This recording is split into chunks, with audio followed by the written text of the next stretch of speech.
Faik Basha është emri i radhës që largohet nga Partia e Lirisë së drejtuar nga Ilir Meta. Basha ka bërë të ditur vendimin në rrjetet sociale, ndërsa thekson se dorëheqja e tij nga të gjitha funksionet ka lidhje me ruajtjen e integritetit. Basha shpreh se nuk e kanë vlerësuar në Partinë e Lirisë, duke theksuar se gjatë periudhës që ka qenë pjesë e kësaj partie, ka vënë re një mungesë të theksuar të meritokracisë. Ai shton se është e qartë se shumë vende dhe pozita janë zënë përmes favorizimit dhe marrëdhënieve personale, duke anashkaluar individët më të aftë për kushtuar në kauzat publike. Largimi nga Partia e Lirisë nuk është fundi i përpjekjeve të mia për kauzat që kanë mbrojtur, por një fillimi një betejë të re dhe më të suksesshme.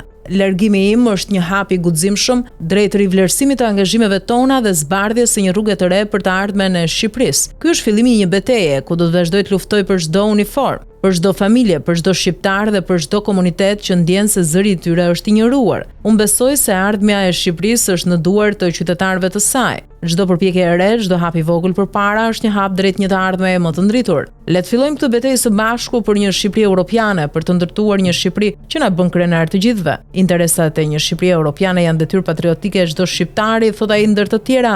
Përmes kësaj deklarate, Faik Basha lë të kuptohet se është bërë bashkë me Partinë Socialiste dhe lufton për mandatin e saj të 4 më 11 maj.